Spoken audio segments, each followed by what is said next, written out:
questions. What I'm going to do today is basically go over some broad themes about parenting and hopefully answer questions that you put in the comments.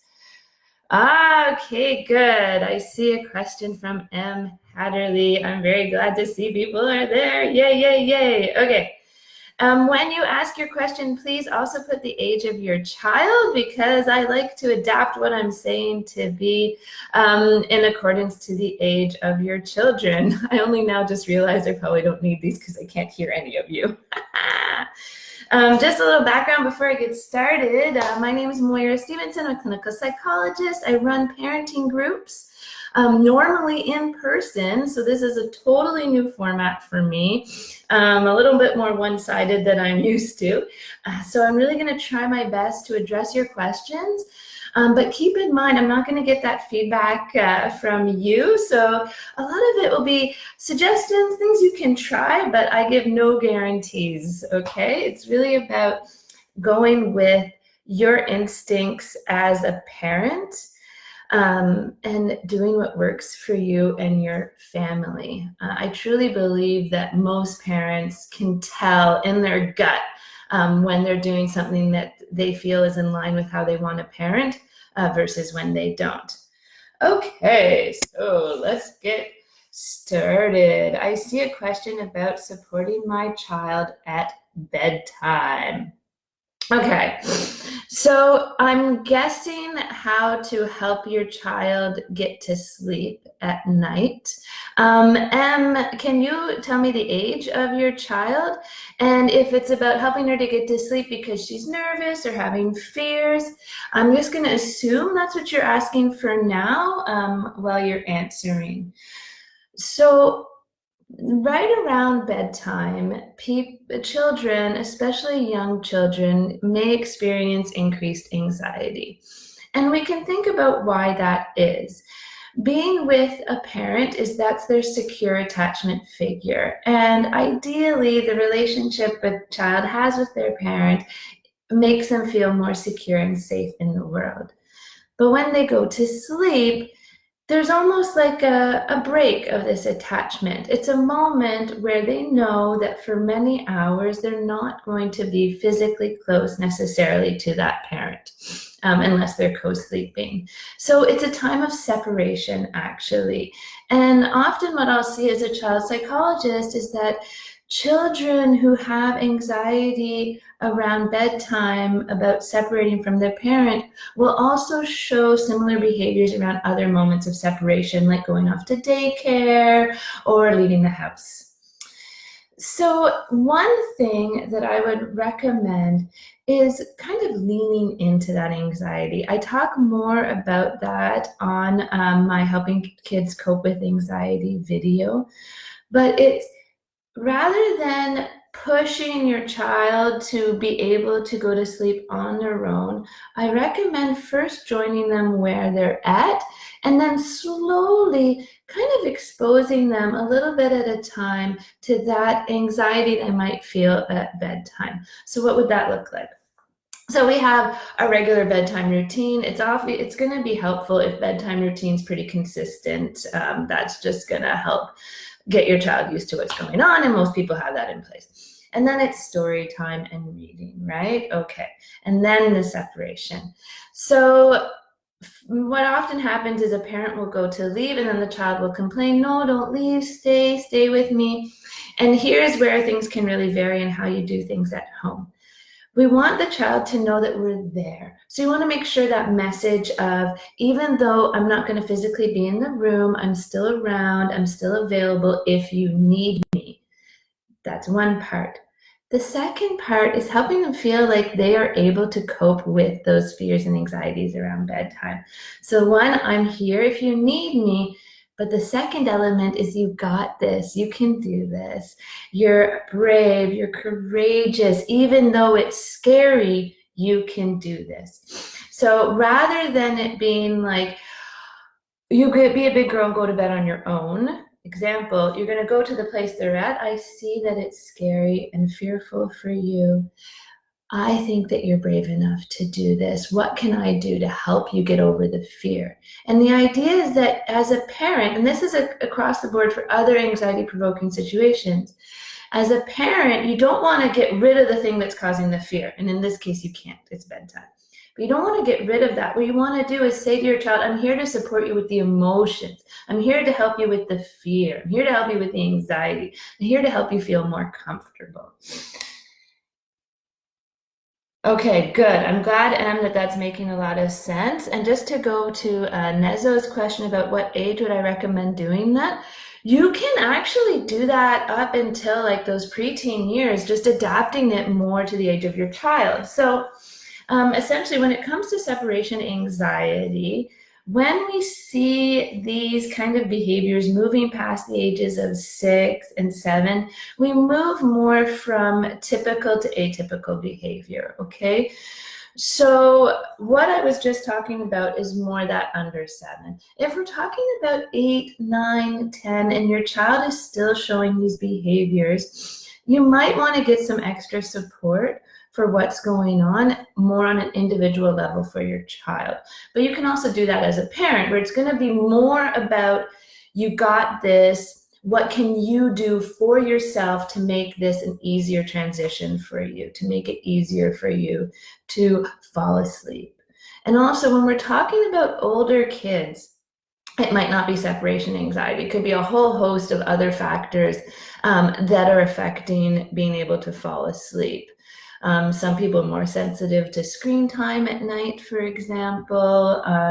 Some kids who are maybe a bit more anxious might have trouble unwinding at the end of the day, where a relaxation technique might be a good idea. So it really depends. Okay. Now, I see a few of you, you got 5 and 6-year-olds at home. I guess I'm wondering, and what I'm hearing come up from a lot of parents is, how do I get my child to do their schoolwork? So I don't see that coming up as a question, but maybe I'm going to get into that. Oh, I see another question in from Magali. He falls asleep around 8 p.m.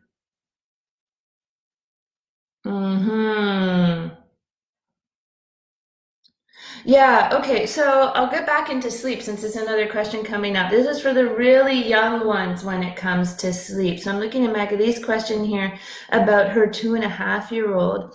So there we have the whole issue of verbal skills, right? A 2.5-year-old, we're not really going to be able to have a long conversation about how you can go to sleep on your own. A thing like a grow clock, so those of you who aren't familiar, a grow clock is essentially an alarm clock that works by a light rather than a sound.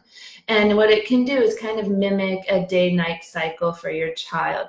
They can be really helpful for a lot of kids. Here's how they work. Basically, a grow clock is giving you structure in your daytime, your waking and your sleeping time. We know with sleep, it's very sensitive to structure. So some people are more sticky than others, but we tend to wake up and go to bed somewhat around the same time every day. And we also have our natural chronobiology, which means some people are more nocturnal, some people are more morning people, and that's just part of our natural makeup. When it comes to young children and using something like a grow light, what you're doing is essentially making a pretty firm bedtime and a pretty firm wake up time. It can help, but something like that's going to take an adaptation phase before it's going to start working. So if you're going to use something like a grow clock, you want to be using it at the same times every night, every morning for at least a week, and expect a little bit of time before you're going to see anything. Again, when I have parents come in about sleep, what we'll also do is kind of divide up the times of sleep. So I see, Magali, that you've already done that a little bit. Yeah, he's having really, what I'm reading from you is he's having really long naps. You want to be careful with young children napping for too long and for napping too late into the day. Okay, so if your child's having a 3-hour nap, you're no longer having a nap, you're having a sleep. Okay, So you don't want to have more than 2 hours pretty much, especially at that age. And also you don't want them napping too late in the day. Typically it's recommended to not let children nap past 4 p.m. in the afternoon, because then again, you're mixing up those sleep-wake cycles. So my main advice to you, Magali, reduce your nap time. Have a set time for your bedtime, a set time for your wake up. Use the grow clock. If you are using a grow clock, remember you're going to need blinds on your windows, right? Like this would be way too much light. It would not work with a grow clock. So you just want to keep that in mind too, because the idea is that the light is going to be what's waking them up and it's mimicking a natural cycle. And then you can look it up, but at 2, we're expecting about 14 hours of sleep in a 24-hour cycle. So you can calculate if the nap has been 2 hours, what's the amount of time that we can expect our child to sleep. One more thing about the young kids. It's pretty normal for them to wake up in the night, okay? So frequent wakings in young children is not abnormal, but it is very, very difficult for the parents. You can get recommendations on that if it's a really big problem. Usually what I recommend is trying to wake up the child as little as possible. So if they're waking up and still in their bed, to actually go to their bed, comfort, and then leave, and then repeat. Back, comfort, repeat, and leave. With older kids, you can do what's called graduated distinction, which is where you comfort from a bigger distance. So rather than going all the way back into their bed when they need a bit of comfort, you might comfort from the door. I'm here. Go back to sleep. All right, good night. Or put on a little music, give them their doo-doo, and you can kind of get further and further away when you're comforting them. Magaline, I hope that answers your questions. Feel free to write in the comments if there's little tidbits you want some more precision on. Yeah, so this is another thing. Thanks, Karen, for writing this in. So when it comes to sleep, I often like to think about these practical solutions. So one is the grow light, and there's other things that you can do to make the atmosphere where your child is sleeping more conducive to sleep. The first thing, if you think there's something going on that level, I highly recommend you observe as much as possible what's going on around bedtime, actually from dinner to bedtime, observing your child's behavior up until sleep time, observing the noise around your home during the night, and observing what's going on in the morning, and then adjust accordingly. And then if you're observing, for example, like Karen has, that their child is very sensitive to noise, which can be a cause of those frequent awakenings in the night, something like a white sound machine can definitely help. So what a white sound machine does is creates a wall of sound that blocks out other sharper noises that might wake up your child.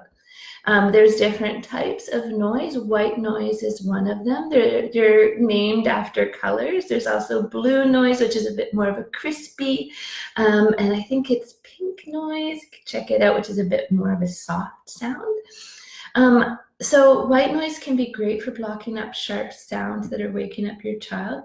And also some people are just relaxed and reassured by atmospheric sound like white noise. So that's a great idea if you need to take care of sharp noises. Yeah, and it's interesting too. I'm just reading the rest of the comment about sleep being different at home and at daycare.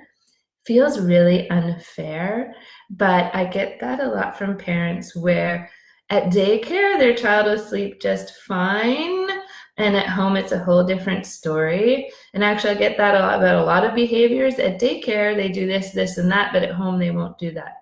At daycare, the daycare's educators have one big thing working for them called peer pressure or peer social learning, let's call it that. So especially really young kids are always learning from watching the behaviors of others. And if everyone in their daycare group is going for a nap, they're probably going to want to also go for a nap. So there's kind of this like herd mentality that daycares can definitely benefit from when it comes to sleep, and why we see big differences in behaviors in those two different environments. Is there any other questions on sleep or any other things that you're finding challenging at home with your kids right now during COVID. Let's see, I'm going to take a look. Okay, Magali, you seem happy with your answer. That's great. One thing I did want to talk about, actually, I'll just start talking about it a bit while I'm waiting for some more questions to come in, is what I'm getting a lot from parents is what to do about screen time and homework and routines. And I think this is coming up a bit more with my parents of older kids, but what to do with this balance, right? So on the one hand, we know that this has been a huge change for our kids, but we're also now getting at a point where it's kind of getting old, right? So what I'm hearing from the kids themselves, what was kind of fun at first, I get to stay home and watch Netflix, I don't have to go to school anymore, takes care of all my school problems, are now saying things like, I'm missing my friends, I'm starting to get really bored, and a lot of confusion about what they're supposed to be doing for schoolwork. So I don't know if anybody out there has kids in the school age. I know some of you do. I think one thing is looking at what are the expectations right now? What are your child's expectations in terms of their school year? What are the school's expectations? And what are your expectations as a parent? Because I have a feeling there's a lot of disagreement about what we really want to be doing right now for our kids. In terms of actual learning, so I'll talk about that because that's the one thing I do know about. Really, when it comes to sitting down and doing schoolwork versus doing maybe a project for an older kid or free play for a younger kid, there's not a huge difference in learning. But you want to make sure that those learning opportunities are available for your children, okay? So that's the expectation to think about as a parent. It's like, do I want my child to be doing their schoolwork right now? Do I want them to be learning right now? Or do I feel like, you know what, this is just a time where we can just live very differently and relax about all that stuff? If you do want your children to be doing schoolwork, I would recommend having that a very specific time of day and really look at the amount of time. I think some schools are asking kids to do a bit more than maybe is reasonable. And also, too, kids might be more or less efficient working at home. I think another thing that can be really fun for older kids, and it's something that I'm thinking about with a lot of the clients that I have, is maybe now is a great time to work on a skill or a project or getting interested in something that they might not necessarily get exposed to at school. But in order to do that, we have to be interested in it as parents so that our children will be interested in it. Okay, so that's my 2 cents about homework. I would really love it if anyone had any questions, if they could write them in, because it would make it a bit easier for me to know what I can talk about. Again, this is the first time I'm doing this one-sided, so any questions or anything like that is really helpful for me to know where to go. I guess one thing maybe a few people can tell me is if your schools are asking your children to do work, or if you know anything about how to keep your children up to date on the material that they're learning, it'd be great to know. If not, maybe I'll just try to go with some other questions that I've already received from parents. One that I get a lot is about how to get children to cooperate with parents' demands. I don't even know if anyone's still there. Let me see if I got something. Okay, I have something here. I gotta see what we got here. So from Karen, we spend a lot of our summer with our grandparents. My 8-year-old is very upset that he'll likely not be able to spend time with them this summer. How can we talk about it with so much uncertainty because of COVID? Yeah, so that is actually another thing that's coming up is the summer plans, right? I think a lot of, well, especially because a lot of us have no choice, planned our summers at the beginning of March or began planning our summers before the COVID crisis. And now everything has changed, right? And again, we have a lot of uncertainty that we kind of have to cope with and digest for our kids. So that's the first part, right? We don't know what the summer is going to look like necessarily in terms of restrictions. And I think this is somewhere where, Karen, you can be clear with your uncertainty. Even though you don't know, you can clearly say that we're not sure, right? And then from there, moving into a discussion with your 8-year-old about what can we do, right? So, and it's often that two-step process I talk about where we sit and lean into the emotions and then together with our child discuss what we can do about it, because doing that really develops those problem-solving skills, and it helps your child think that the ideas are coming from them and not being forced on them from someone else. And I think that's really important right now, and I am noticing that in some of my clients, is that a lot of these kids, like, they didn't ask for this. They didn't ask for their summer to be taken away. And like I was saying before, it's getting old now. I didn't ask for this, and I don't want this anymore. So it feels really unfair. And we want to give our children some of that control back, some of that agency, some of that, like, I got to decide something. I got to be a part of what's going on. So having a discussion of, okay, we don't really know what the summer is going to look like. There's a good chance we're not going to be going to the grandparents this summer. What can we do to kind of make up for that or to make it fun? You know, and I have some ideas. So depending on what your child's able to generate, have a few ready to go just to kind of give like a brainstorming feel. Maybe we could video chat with them or do some sort of project together where they work on part of it. And what do you think? Like, could that be something? And really opening up a dialogue. At 8, he'll probably need quite a bit of guidance to come up with ideas. And I just want to repeat again, when it comes to the uncertainty of COVID, as parents, we can be clear about the uncertainty, right? We can say clearly to our kids, we're not sure what the summer's going to look like. Let's see what we can be sure about, or let's see what we can figure out, right? Rather than avoiding talking about it because you're not sure. Because when we do that, we give off a feel of insecurity, and that's likely to make our children feel anxious. Yeah. Does that answer your question, Karen? Just give me like a thumbs up. I think I see one. Okay. And yeah, what other challenges are you facing at home right now? Or even if you have questions about some of the stuff I've already said and you want me to be more precise, please type those in. And while you're thinking about that, I'll just give a few updates. So I've been working hard figuring out how to do groups online.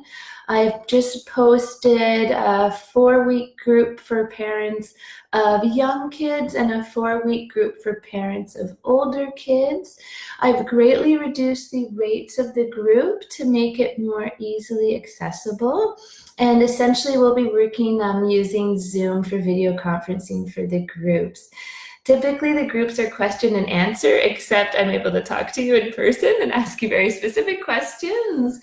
Usually what I'll do is I'll analyze the situations that are difficult for you, and we talk as a group how best to address it and what to try and what works and what doesn't and what's a disaster and what's a huge success. So those are coming up. The young children group is in June. Yeah, the older children's in May and the young children are in June. Okay, so let me see if I have any questions here. An older one. Okay, so I'm looking at Aunt Amy's question. She's got a 10 and a 13-year-old at home. Their school's saying everything is optional. Get more on that in a second. Yeah, your children don't want to do anything. It's optional. They would rather play video games because they can talk with their friends on these games. Yeah, not making it mandatory to do the work. I hear what you're saying, Amy, and I think I'm hearing this too coming back from the kids because it's not really clear. Again, we're in this like blah, blah, blah, blah, blah, kind of thing for the kids. And when things are not clear, I'm going to go with what I know that I like, which is playing video games, right? Again, Amy, I would take some time just to reflect for yourself what's important for you as a parent in terms of your 10 and 13-year-olds learning this year. Are there areas that maybe you'd like them to get a chance to develop a bit more? Just really kind of clear it up for yourself first, okay? So that when you approach them with a plan, that you're at least clear with what your values are in terms of their learning. The next thing I would do would be to have a little talk with them. You could, depending on how the dynamics are in your family, sometimes I recommend doing these conversations with both siblings together, keep it feeling nice and fair, or one-on-one. Depends on how your kind of family dynamics go. But really sitting down together and going, when can we have some time for learning, okay? And I'm calling it time for learning because it's going to relate to what you really want them to be doing. Do you want them to be doing more school, more projects? What do you want them about? But to talk about when in the day that can be, that's learning time. And then what I also see going on is the video game and social world is kind of smushed right now, right? And this has happened before COVID. But here's something that it sounds like you're not super keen on them spending their whole day doing, video games, but at the same time, you want them to be able to have that social contact, right? Again, having a conversation about when in the time can be that video game social time and making it clear with a discussion with them.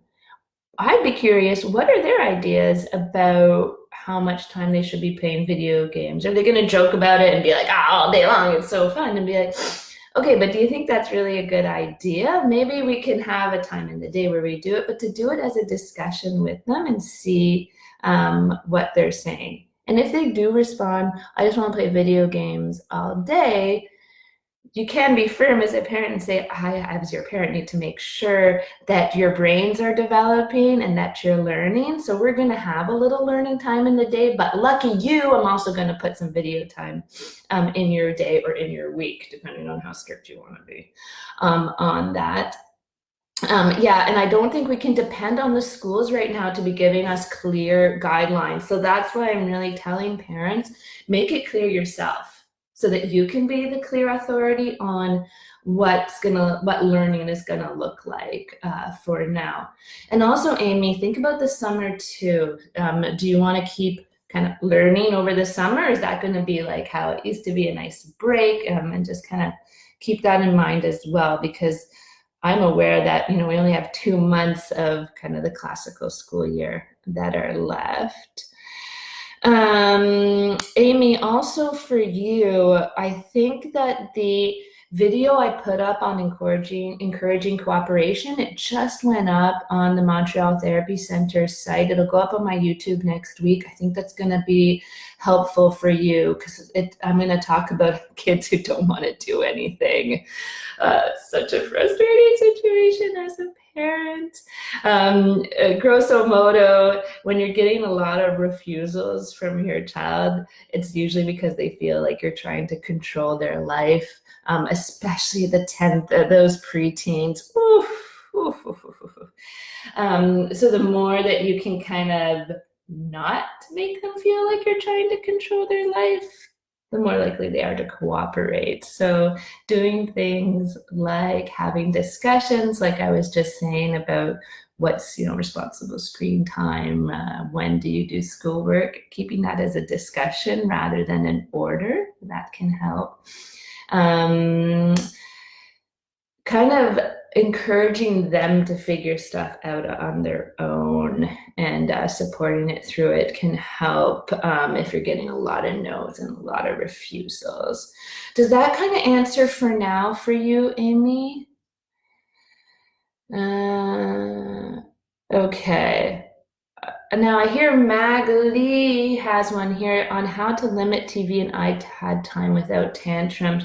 So Magali, I'm guessing this is for your young one. Again, so tantrums, right? Tantrums are a really fun way that younger kids say no, isn't it? And we see it a lot with turning the TV off, I'm guessing, is when the tantrum happens. I don't think it's when you turn the TV on that they're having a tantrum.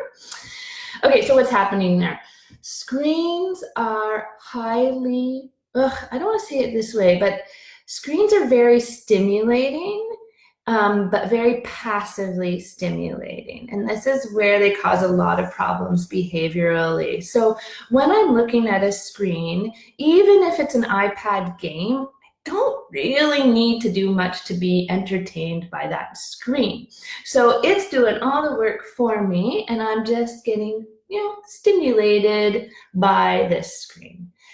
And it kind of also puts me a bit in a lower energy state because, again, I'm not doing much physically in order to be entertained. So because of that and other factors, it can create addiction-like behavior in many people, not just kids. But in little kids, what we see is because they're enjoying this stimulation, they don't want it to end, right? And then another thing that we know with younger kids is that they don't love transitions typically. So I like to think about it as, I'm a toddler, I know I'm having fun right now, why on earth would I stop doing this fun thing to do something else I don't know will be fun? Okay, so that's the kind of mentality your child is having in that moment. First things first, lower your expectations. A little bit of complaining is pretty typical when I'm doing something I enjoy and someone else is telling me I have to stop. What you can do, Magali, though, even with your young one, is start to encourage that autonomy. So as much as possible to maybe have him turn off the TV at the end of screen time or shut the computer or turn off the iPad himself. Not necessarily easy because you're probably going to say no. You can also use something like a timer to signify the end of screen time. I found it useful to have some sort of external reason for the end of screen time. So whether that be a timer that went off and you have him push the button to set the timer and push the button to turn the timer off. And then when the timer goes off, he turns the TV off. Okay, that's all the autonomy bits I'm talking there. Other external triggers you can use are meal times. So if you're strategic and you have your screen time maybe at 5:30 and dinner is at 6, if your kid likes to eat, that's what I call an upwards transition. So I'm transitioning to something I like, which might help. Another thing too, and this will be my last, well, not my last recommendation, but just to kind of close up, another thing for you, Magali, observe the behavior. And for Nezo there too, observe your child's behavior and energy levels throughout the day.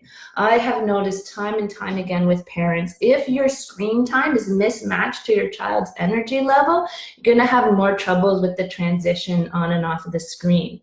So typical energy levels go up a little bit mid-morning from our cortisol. Where am I here? They go down throughout the day. We have a real dip usually in the afternoon where we feel very low energy, and another pick up a second win later in the day.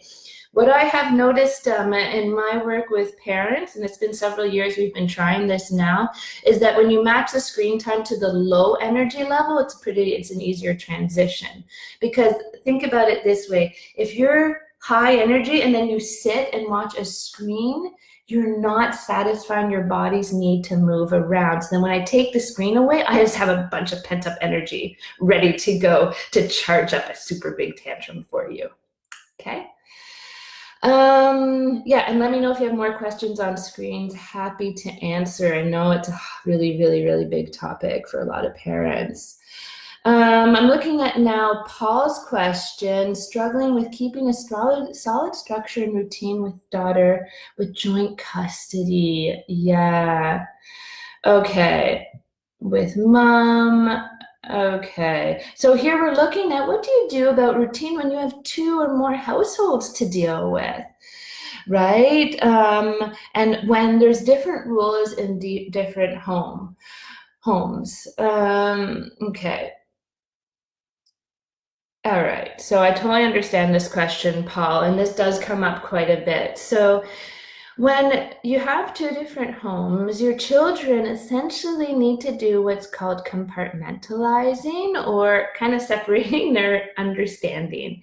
When I see a child that has parents that are separated or two separate homes, what I will often do with the child is talk about what each home is like. And the reason I do that right at the beginning is I want to help the child understand that this is, let's say, mom's home and has the mom's home rules, and this is dad's home and it has the dad's home rules. Okay, so we want children, and children are very capable of doing this, to understand that these are two different contexts that have two different sets of rules. Your children do it already all the time with home and school. School has different rules than home. So children are very capable of doing this. But then you have another fun component called fairness. All right. And that's where things can get really sticky, because not only does your child feel maybe that things are unfair, but often children in these situations will have what's called conflicts of loyalty. So they're kind of in this relationship dynamic between two different parents. They can work one off the other, and then if they get a feeling that it creates tension between the parents, they might notice that and either take advantage of it or avoid it as well. So you've got a lot going on here, Paul. First and foremost, remember your child's very capable of understanding there's different rules at different homes. But what I'm hearing here is the iPad time. Paul, is it that you don't let her use any screens at all? Okay, I'm not sure. So here, if I had you in group, I'd ask a lot more precision type questions, but I'm just going to try to go with what you've put in your comment. You don't want your child feeling like they're being punished when they're at your house because they don't get to do the same things they do at the other parent's house. What I would recommend you think about is there's some things that could be a little bit more similar. And by that, I mean, like, if you're an absolute zero screens, would you be okay with a once in a while, a half hour here or there? Like, is there some room to make things a little bit more even on that? If not, that's totally fine as well. Yeah.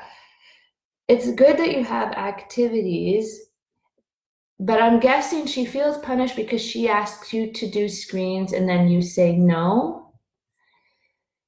Oh, okay.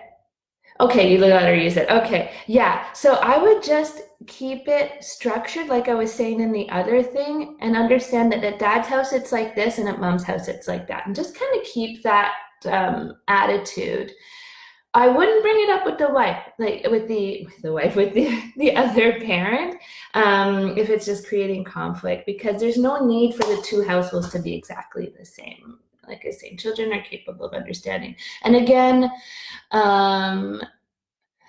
yeah, I don't know the age of your daughter there, Paul, but age is going to play a part of it too. So children are better able at kind of compartmentalizing as they get older, just so you know. Okay, so I'm just taking a look at what else we have here.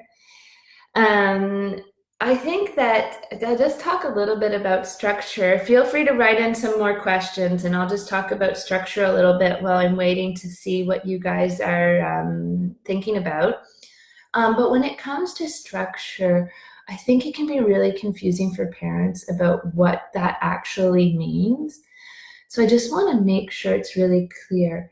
Structure doesn't need to be a really tight list of activities, like at 10 a.m. we do this, at 12 it's this, at 7 it's this.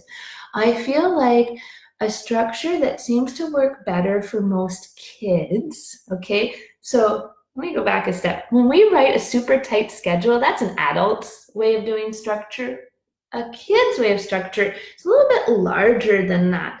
And so that's why I recommend things like learning time. It's a little bit more open on what you're going to fill that in with, or video or social time, and kind of have chunks of time that your child can participate in choosing what specific activities they're going to do in that chunk of time. And that's going to help your child feel a little bit more in control, and also give you the opportunity to incorporate some stuff that's more in line with your values. So maybe you want to have a block of outside time every day, keeping in mind all the precautions, or a block of exercise time every day. There's no reason not to have those things that you value as a parent in your structure because you feel or have been told that a certain amount of schoolwork or other things need to be done. Yeah. So Marianne, I'm looking at Marianne's question here about explaining COVID-19 to a 5-year-old so that they understand what is going on and it's not scaring them. Such a good question. So Marianne, if you check out the Parenting with Confidence page, I think Montreal Therapy page, it's out there. I have a video on explaining COVID to young children that you should definitely check out. But I'll answer here as well. It is a tricky situation because, again, the developmental stage of your child is really going to play a part in their ability to understand. And the reason for that is because young children are what we call concrete thinkers. And what that means is they're not able to abstract very well into the future or into things that aren't physically present in the world. And that's where COVID-19 makes it really tough for us because you cannot see it. It's invisible. So what you want to do is be making those kind of abstract, hard to understand concepts as concrete and real as possible. So on that COVID-19 video, I actually put a list of different books and videos and different kind of visuals that you can use, which are going to help make it seem more concrete for your 5-year-old. So you can go ahead and check those out. And again, you want to be as clear as possible with your language. So trying to avoid using terms that your child can't understand. I've found that with young kids, we can use kind of a keyword like virus or germs to give a concrete explanation for the actual bit we're talking about, which is the virus, as we know. Because then you can explain things like, we don't touch that because it has the germs on it. It has the little bits on it that make people sick. So again, I'm finding a way to make it concrete and clear. A little bit of a thing, a germ that's on another thing, and if I touch it, I can catch it. And you can even use something like, you can use Play-Doh to illustrate your example. You can use, there's a video, I think I might have put it there, where you have water and you sprinkle some salt and pepper on it, and you show if you stick your finger without soap, it sticks like germs. If you stick your finger when it has soap on it, it doesn't stick. So that's another way to show why we wash our hands. So again, really making it as clear and concrete as possible. Marianne, I'll give you one kind of example for a 5-year-old that I would do. First, I get an idea of the verbal level of the child. I'd say that right now there is something called a virus going around. And there's all sorts of different types of viruses, and they're the little things that give us things like colds, or flus. You remember when you had a cold? Well, that cold was caused by this little thing called a virus. Well, right now, there's a new little thing. It's also called a virus, but it's one that can make people really sick. Not everybody, but some people. So we want to make sure that we don't give that little virus to other people. So that would be maybe one way I would start with a 5-year-old, just kind of going on an imaginary 5-year-old I don't actually have in front of me. I hope that answers. Does that answer, Marianne? And if not, is there more questions or precisions you'd like me to add? And maybe, Emily, if you're listening, maybe we can put up some of the links to that COVID-19 video and the resources available for that. Because really, Marianne, things like children's books are so great for this type of situation. Like, you don't need to reinvent the wheel here. A lot's already been done. It's just finding the resource and using it with your child. Oh, and another thing I talk about in the video, this is really important too, especially for your younger ones. Children will naturally dose the amount of information they can handle. So what that means is that while you're explaining something complex to your child, it can be really anything. Your child might start to stop listening, be distracted, act silly. And that can be frustrating for a parent, but what your child's behavior is trying to tell you is that they're saturated and they can't take in any more information. So that's a good moment just to stop talking and then wait for an opportunity to present itself again in the future. So either waiting for your child to ask another question, or if you notice he's making or she's making a funny face, and saying, are you thinking about that COVID thing? Do you have a question about it? And you can even just repeat what you already said about it initially. Okay, but just to keep that in mind, because I've heard from parents, oh, they're not interested. And I don't think that that's often the case. I think it's just they can't understand anymore and need a break from it.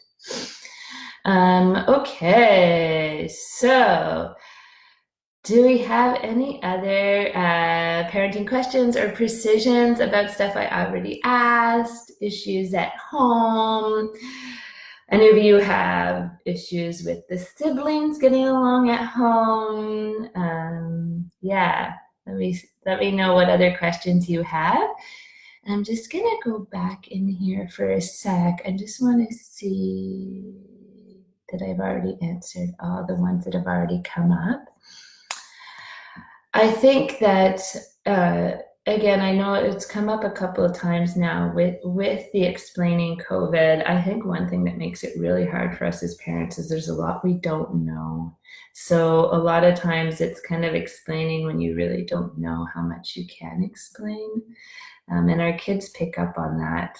When we're nervous, they pick up on that and they get nervous too. So as much as we can keep things clear about what we do know, the more relaxing and less anxiety provoking it is for our kids.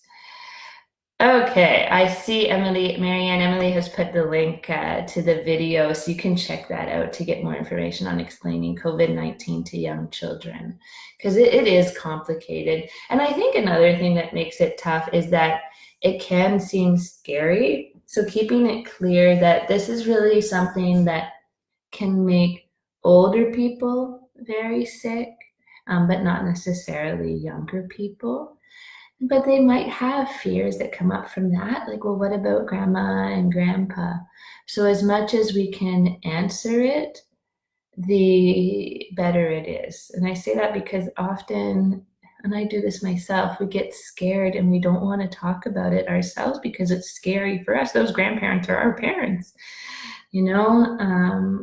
And they pick up on that. But as much as we can kind of have an open conversation, or at least try to answer honestly, like, I don't know, that's actually more reassuring than just not having the conversation. So that would be my main advice about that. It is tough times, eh? Let's see what else we have here. Okay, so that's just Emily. I'm just wondering, so I'm going to go back a second to Amy's question. Yeah, I think that another thing, and I haven't seen it come up, but another thing that I'm wondering for the older kids, and maybe some of you can put in the comments, is how are your kids socializing? I'll tell you that that's my main thing at home here with my 3.5-year-old, is how do we keep a social life in a time where you actually can't physically see any children? So if you feel willing to write in what you're doing, I know that one person was saying using video games. Are you doing Zoom video chats with your daycares or schools? How do you keep kids in line? So I see a few of you have really young kids, and I know that's one thing that I'm definitely, like I was saying, facing, where my daughter, she does not really understand video chat. So I've been exploring different things that we can look at for younger kids and helping them feel better, because she really doesn't understand, right? And then I'm even getting from some of my older clients who do understand video chat, and even people who've been using it for a long time, they feel like it's not satisfying. And we actually know a little bit about that from the research, that especially text is not nearly as, I don't know if satisfying is the right word, but it doesn't relate to a sense of security the way that talking to someone in person does. So yeah, I've been exploring that. One thing that we're looking at doing, and that I'm wondering if anyone else has done this really, is doing more of like a project-based kind of video chat where kids could be mutually involved in something like an art project, or doing something together like Play-Doh. Because I know our daycare tried to just do a Zoom chat, and it basically turned into show and tell, which actually maybe not so bad. Maybe we could just do show and tell. But yeah, so how do you keep your kids social during COVID-19? I don't see any other comments coming in, so I guess I'll just wing it. Yeah, another thing is how to keep our children occupied in ways other than using screens all the time. Yeah, so I guess I'm just waiting to see if there's any more questions before I move on to something that I've already been asked in the past. Oh, let's see. Okay. Okay, so I'm just reading Amy's comment that's saying they're doing the video chatting. Here's a Zoom. So your 10-year-old's doing a Zoom meeting with friends from school at least once a week. Do they like it, Amy? Like, is that going well? Is that working? Because that's what I want to know too. And I think the other thing I'm wondering about is, like, as we come up into the warmer months, our children are used to playing together often when it gets warmer out, going to the parks, which are now closed. So what can we do about that? Yeah. Okay. It's harder for the 4-year-old. So I think, Karen, you're seeing the same thing I am with the younger ones. It's tough. Have Zoom dates, and 13-year-old uses his phone. Yeah, so I think we definitely have some age differences that are coming into play. And also too, some kids that are already were using things like video games to socialize, it's not such a huge difference to just kind of keep on doing that. So what can we do moving forward, like in the summer? What's that going to look like? I know one thing that we're exploring at our house, I don't know if any of you guys have been, is things like getting out on the scooter and getting out on the bike in a safe way, keeping distancing, explaining to our daughter about distancing. But I've found that her just kind of scooting around and seeing other kids, although distant, does help a little bit. But again, not the same kind of socializing that they're used to. Another thing that I'm trying with my younger one, and Karen, I don't know if this could help too, is I'm actually having her connect more with adult friends. I've found that at least adult friends, they're my friends, but at least it's social, but they can carry the conversation. So it's not the same, but it's giving her some contact with people other than her parents. I think there's also a big difference between the only children and kids that have brothers and sisters to play with at home, right? So some kids have others to play with, and then some of us are trying to fill the role of parent and kind of a little bit like sibling right now, because there's no other kids to play with. I don't know if any of you are doing that, but I'm kind of having a time in my morning where I'm just a big kid. I just letting my daughter call the shots and just trying to play along and go for the ride to kind of give her at least something like a playmate for a little bit. Yeah. Yeah. Um, have you guys been thinking about what to do over the summer, or maybe we're not there yet? I think another thing that's causing a lot of anxiety for parents right now is the lack of clear answers about when school is starting up. And, when, if, are we doing this till September? I think that's something that's on a lot of people's mind, and I wonder if it even kind of blocks our ability to kind of think about what we can do, because we don't even know what it's going to look like. All right, so I guess I am also going back to Karen, your question about the summer being so different. Have any of you had conversation with your kids about what the summer could look like? Things like that. Feel free to put it in the comments. I'm just gonna take another look. I have to say this is challenging for me because I'm not used to having people not be in front of me. So I'm just gonna see what else. Yeah. So I'm looking at Karen's question about youngest eventual return to daycare. I think that might be a difficult transition after so much time away. Yeah. So, and I've been thinking about this too, of when this starts to end, and again, we're still not getting clear answers, what that's going to look like, because you're right, it is a mega transition. It's going, and I know I'm even feeling it myself. I think even us as adults have slowly gotten used to this new normal, and along with it, we're not being exposed to a lot of things that might not have been anxiety provoking in the first place, but now that we're never exposed to them, might be.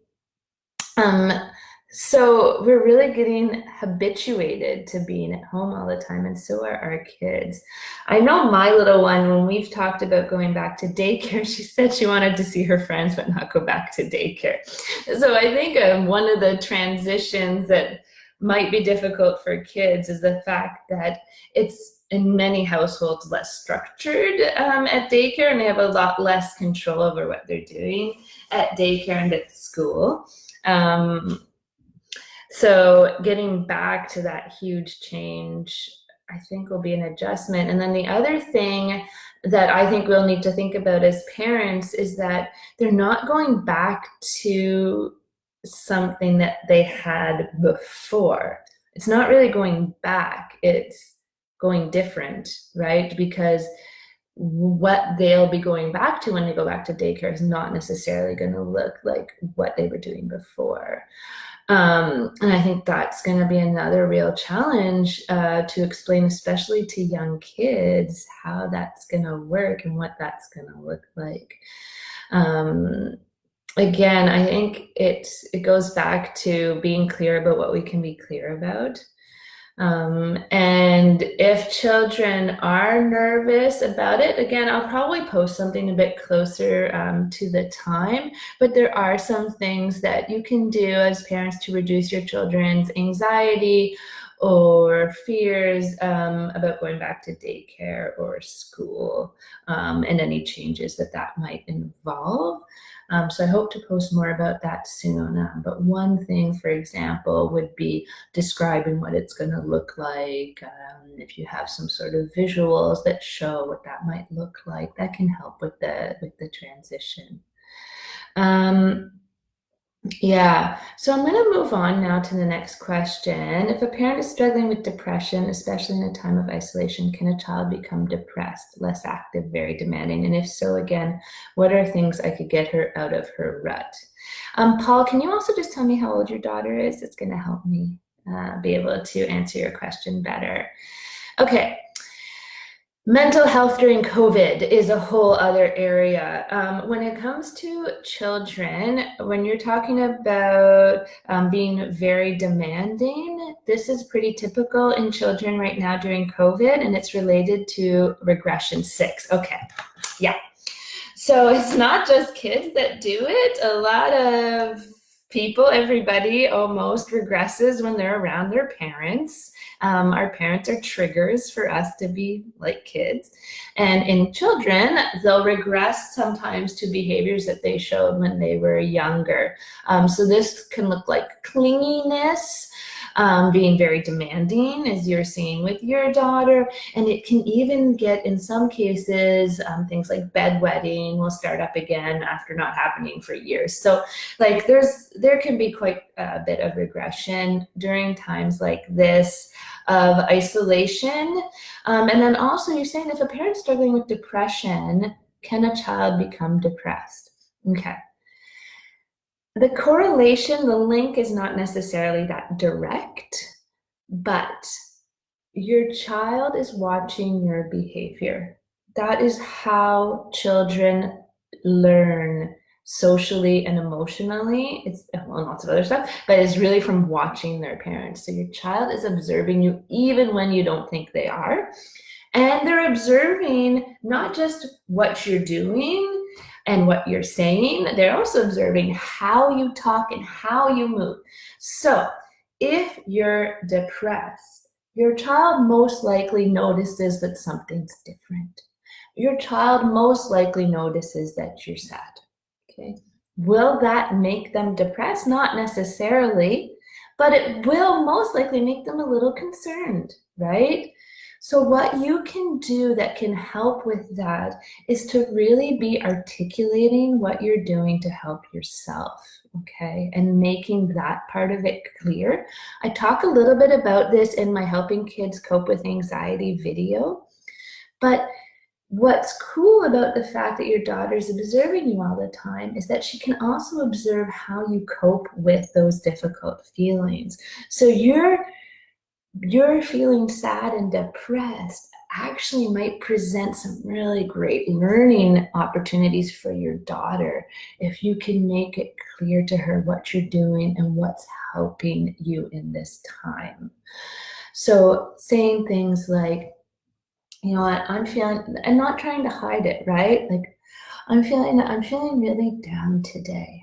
What can I do to pick myself up again? Or, you know what, I think that I'm feeling really tired. I think I'm just gonna have a rest and maybe I'll feel better after that.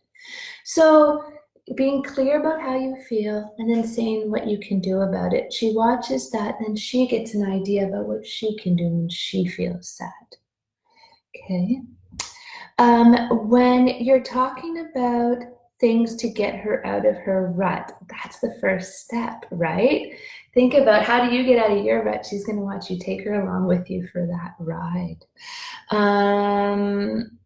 Yeah, and I noticed here also, Paul, that you mentioned in a time of isolation, and I think this is something that's coming up a lot in terms of mental health. Recommendations currently right now are really to stay connected, even though it can be really not satisfying, because, you know, it's glitchy, it's one way, it's this, it's that. It's still considered better for mental health to have some connecting with outside world, friends, even just going for a walk. You're connecting at least to the outside. These are going to give a sensation of normalcy to your daughter, which will buffer the impact on her mental health. Also, Paul, you could look into something called resilience.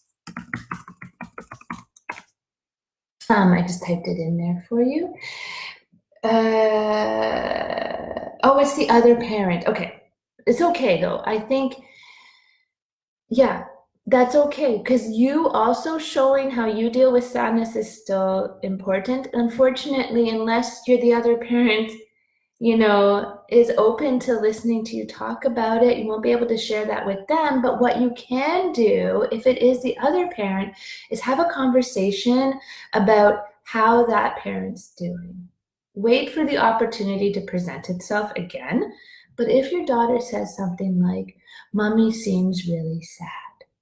Oh, why do you think Mommy's sad? important question to ask to make sure that it's not because she thinks it's something your daughter did, okay? Why do you think mommy's sad? Oh, what do you do when you feel sad? What's something you think mommy could do to feel better? So we can keep it an open conversation, again, so that your daughter can learn about it, to learn when I feel sad, here's what I can do about it. And it's okay to feel sad. And I know it's okay because if you're having a conversation with me about it, it's telling me that it's okay to be sad and there's things I can do about it. Yeah, and then Paul, the reason I mentioned resilience, resilience is an area of research right now about factors that buffer or prevent mental health issues. And they're things that we can develop in our children. So you can look that up. Often you'll see things like building resilience, and these are different aspects that we can help develop in our children to be more resilient. And everything I was just talking about is in line with that. Yeah, it's a tricky situation. But I do want to reiterate that your daughter won't necessarily get depressed because the other parent is depressed, especially if you're making it clear that it's okay to be sad and there are things you can do about it. Okay. So what else are you struggling with, or challenge, or would like to talk about, or wondering if other parents are thinking about? I'm just going to cruise through the list to make sure I haven't missed anybody. And feel free to type those in. If not, I'll just take from some of the questions I've gotten already in the past. So I don't see anything coming up. Are any of you trying to get your children into different hobbies or interests in this time? That's one thing I'd like to know about.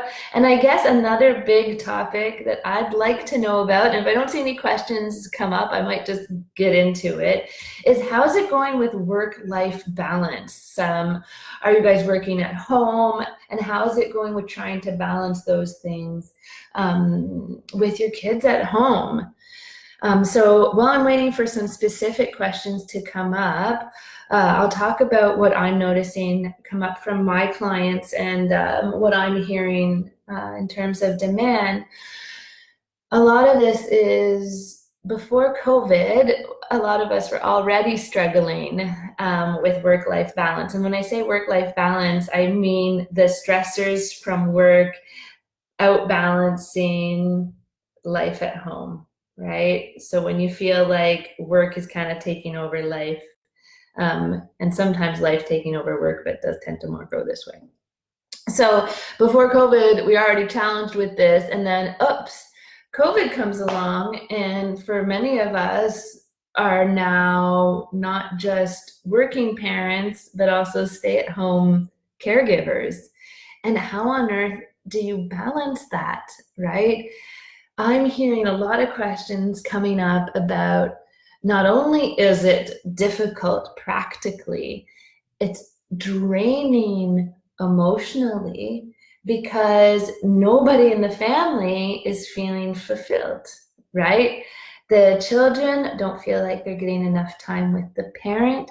The parent feels like they're not giving enough time to their child, nor do they feel like they're giving enough time to their work. So what can you do about it? Well, I know many of you have probably already tried structure and keeping things as structured as possible. I would reiterate that keeping things on a clear schedule can help. Again, it goes back to clarity, making children feel more secure. That's kind of the general theme of everything I'm saying today in COVID is clarity equals security in many cases. So when you have a clear schedule, it's clear to your kids when you're available to them. But I think another thing that's really important to think right now during COVID is the amount of resources in the family.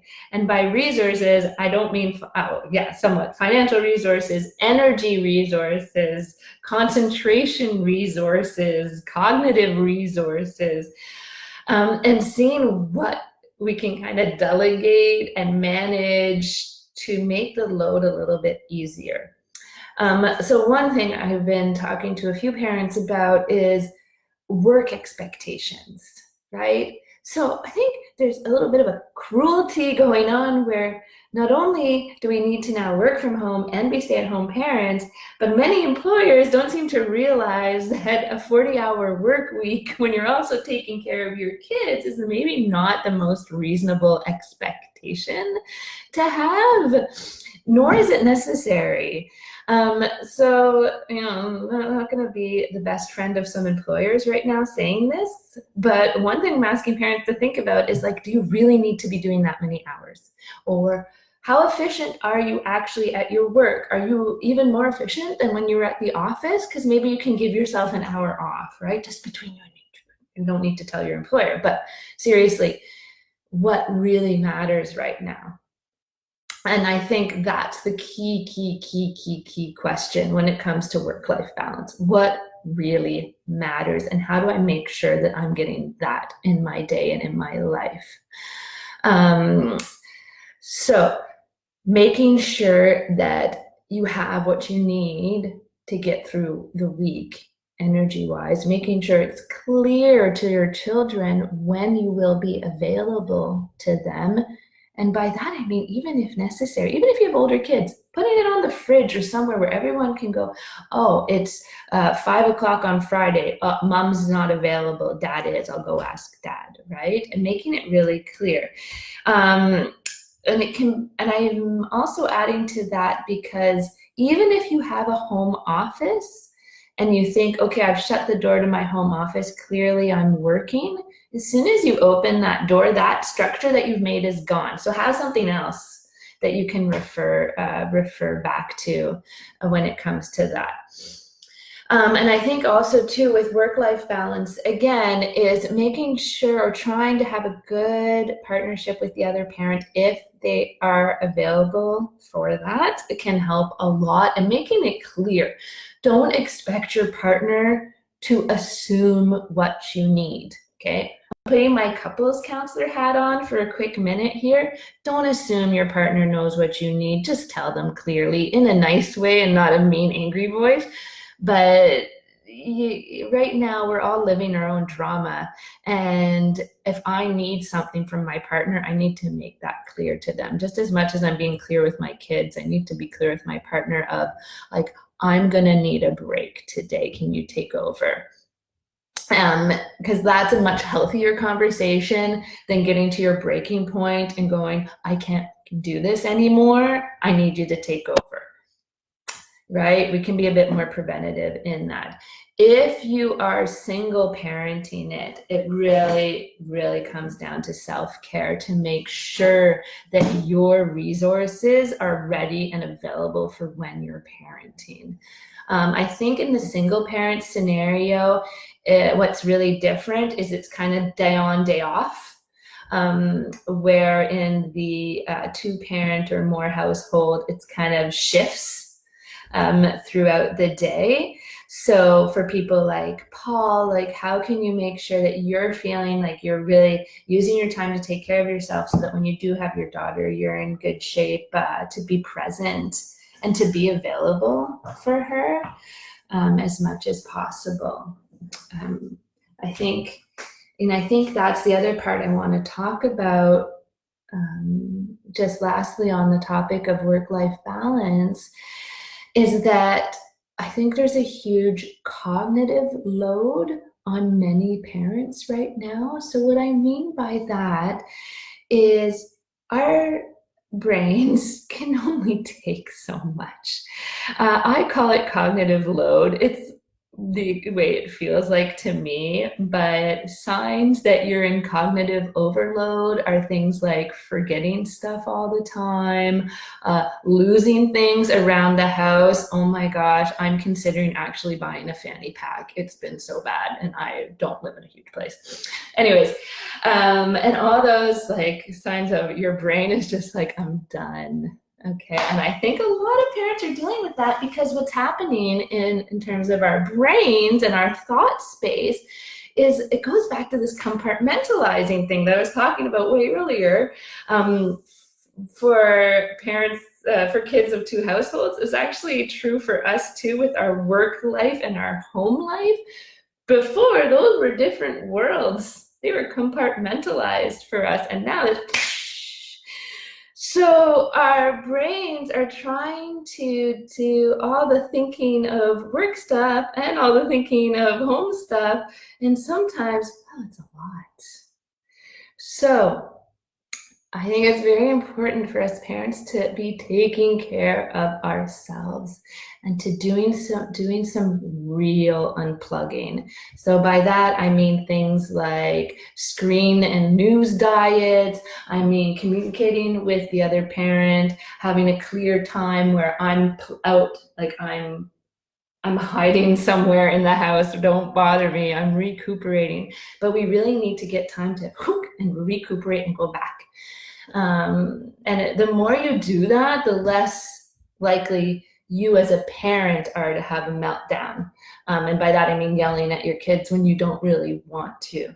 Most of the time when parents tell me they've yelled at their children, it's because something else was stressing them out. So we need to make sure that we're taking care of ourselves and the other stuff that's stressing us out so that's not ending up on our children. Yeah.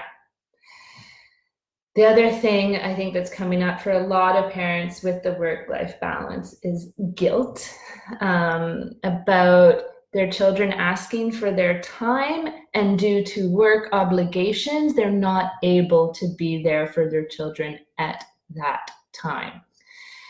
My recommendation for that is actually a recommendation I often give even before COVID, which is spending special time with your kids. And you know what, I'm going to take a bit of time to talk about that right now, because I think it's something that all of us can do, not only to help our children feel more secure, but also to help us feel more secure. Okay, so what's special time? This is something that dates way back in the parenting literature. And really the idea is quality time. So having a little bit of time where you're 100% present with your child. I will be honest, this is something I've been doing for many years as a professional, several years as a mom. I'm finding it very difficult to do these days because of that cognitive overload that I was talking about. It's more difficult now to be mindful than it ever has, at least for me, and I think for many other people. So special time is when we take 10, 15, 20 minutes, maybe an hour, to truly, truly be with our children. And the way we be with or play with our children in those moments are non-directive. We let go a bit of our role as a parent and follow them into their world as a child. And this little sliver of time together has shown time and time again in years of research to be very beneficial to the parent-child relationship. It basically creates a glue between you and your child that's going to serve as a nice, secure base for anything coming up in the future. So spending that 20 minutes, everything off that can distract you, following your child's lead through what they want to play, what they want to do, and going along for that ride. And that can be so helpful for your kids, and it also can really feel good as a parent.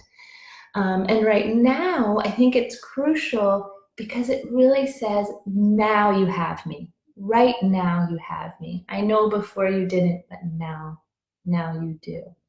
And also it can provide you with a way to respond if your child's asking for your attention in a moment and you can't give it, but you know that you will have sometime soon. You know what, at 7 o'clock, I'll be done. We'll have special time together, just you and me. What do you want to do at that time? You see, I'm moving ahead to get my child to think about what they want to do right away before they ask me again to hang out with them right at that moment. Okay. So those are my thoughts on work-life balanced. Does anyone else have any questions or situations that they're facing at home that are difficult for them? And we can even get a bit broader into your role as a parent with work and other things like that if you'd like. It can really go anywhere. Please feel free to write in any question you have. And I will also try to take from the questions that I've already been asked by parents through all of this. Just take a tip of my tea while I'm waiting.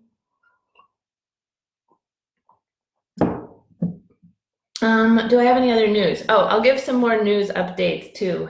So please write in your questions and other news updates. I started a YouTube channel for Parenting with Confidence. I will put it up on the event page. So it has all the videos that are already on the Montreal Therapy Center site, but with French subtitles and also more easily available for download if you want to share with parents that aren't on Facebook. So I don't know if any of my professional colleagues chimed in today, but if you guys are out there, that's all on YouTube and ready for you guys to use. I didn't mention this at the beginning, but a lot of what I do in my job as a rehabilitation psychologist is I work with parents whose children have physical disabilities, actually. So the videos I'm making are for the general public, but also for those families. So that's a news update. I mentioned about the groups coming up in both May and June. In terms of my work as a clinical psychologist, I'm doing all my sessions right now by Zoom, lots of parenting sessions. I used to work a lot with kids, obviously, but now online it is more difficult, but we are finding ways around it. And actually, you know what? I think that will lead me to another topic to talk about. Since I don't see any more questions going in, I'm just going to go back to like how to socialize online, because I can share a little bit about what I've been learning as a therapist about it. And that is there are some really cool tools that your children can explore with their friends online that allow them to be a bit more interactive. So one thing that I've been using a lot with Zoom is, I don't know if you know that, parents, but you can actually share a whiteboard on Zoom. If you go from share, there's a whiteboard on there, and your child and their friend that they're video chatting with can actually draw on the same whiteboard. So this is really fun if you want to play games like tic-tac-toe or build a flower, formerly known as hangman, but now we're building flowers instead. It's more and yeah, just different things that they can do. I was doing one exploring, like, I draw something and you tell me what you think it is, and then you draw something and I'll tell you what I think it is. So this is just a way to interact online. And it's actually an area I'm actively looking into right now. So as I find more online social interactive resources, I'm going to be posting them to the Parenting with Confidence Facebook page.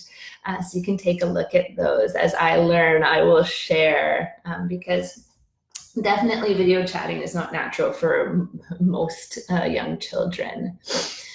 Okay, so we're at 11:30 now. It's going to go to 12. I'm wondering, is there any more questions before I begin to wrap up? I just want to make sure that I've answered everything. Again, like I was saying, I do have groups coming up both in May and June. They'll all be online. Hopefully next year we'll get back to doing in-person groups, because if you've been, you know I love to serve yummy refreshments, and I can't do that in this online format. But yeah, that's what's coming up. Okay, so I'm just going to check one thing, because I have a question coming in on another line. Okay, I think we're okay there. All right, so I'm just going to go over the key points of some of the stuff that we talked about today. And I'm going to write these down so that I can put any resources up on the Parenting with Confidence Facebook page. So I'm going to start with explaining COVID to kids. When it comes to explaining COVID, keep it clear and keep it concrete. So when I say concrete, I mean use visuals, use ways to make the concepts seem as real and tangible as possible. Explore your child's questions. See what they think. I think often as parents, when we talk about difficult situations, we start blabbing away and we don't check in to see what our child actually understands about what we're saying. I actually do it as a therapist all the time. But with our kids, you want to slow down. So what do you think? Or does that make sense? Or and just taking our time to go over it slowly. So that's my grosso modo on explaining COVID. Please check out the video because I do go into quite a bit more detail in the video. The other thing we talked a lot about was how to help children during COVID when they have two households. So again, in that one, remembering that our children are capable of compartmentalizing the two environments, of understanding that dad's house has dad's rules and mom's house has mom's rules. The other thing we talked about in that type of situation is what to do if there's concerns about the other parent's mental health. In those situations, have an open discussion with your child, again, at their developmental level, right? So at 6, it might look a bit more like, does mom seem sad sometimes? Why do you think mom's sad? Okay, so going over that one more time, just being able to be open to listening to your child speak about their concerns about the other parent without passing judgment on that parent. That's the hard part. Okay, the other topic that we discussed a lot today was the use of screen time. Again, my main recommendations are twofold. One, think about the structure. And can you have a screen time part of your day or of your week? The other thing is really think about your child's energy level and observe when would be the best time. More often than not, screen time is best matched to a time when your child is already low energy in the day.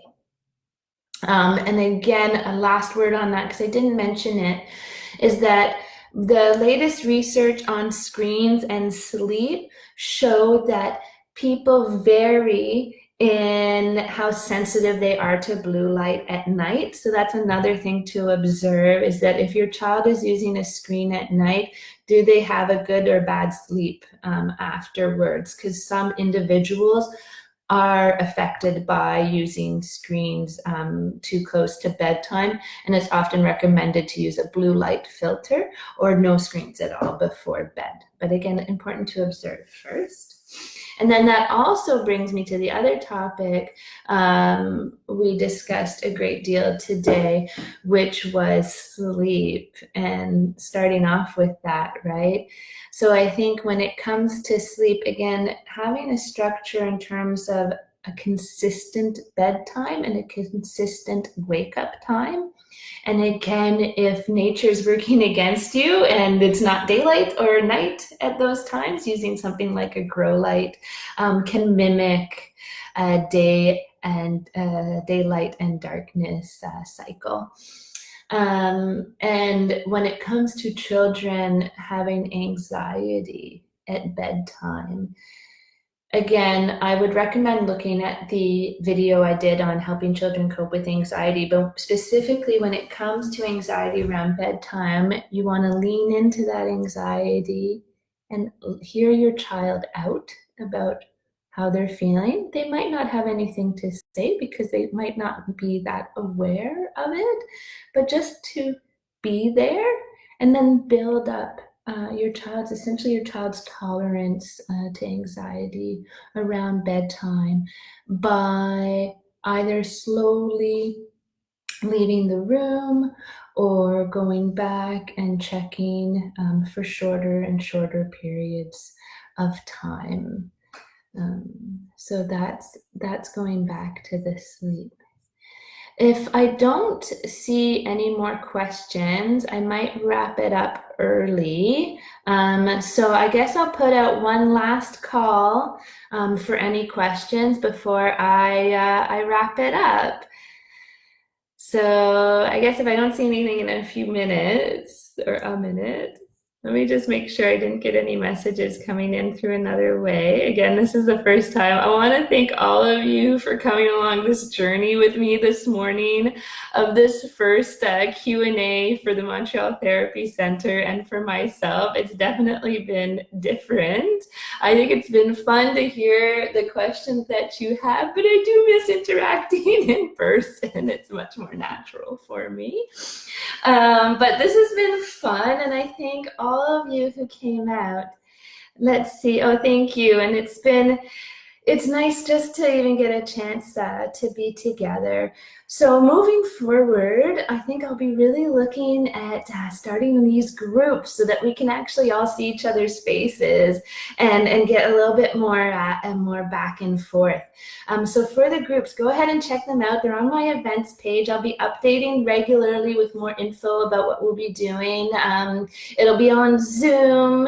And like I said, it's $25 a group. It's going to be at this time, Saturday mornings from 10 to noon. And I think it should be pretty fun.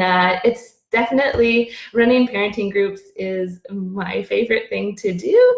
It's really enjoyable for me. And I just really, really love being able to support parents because I feel like supporting parents is the best way to help children succeed in life. Okay, thank you all for coming today. Take care. I'm signing off.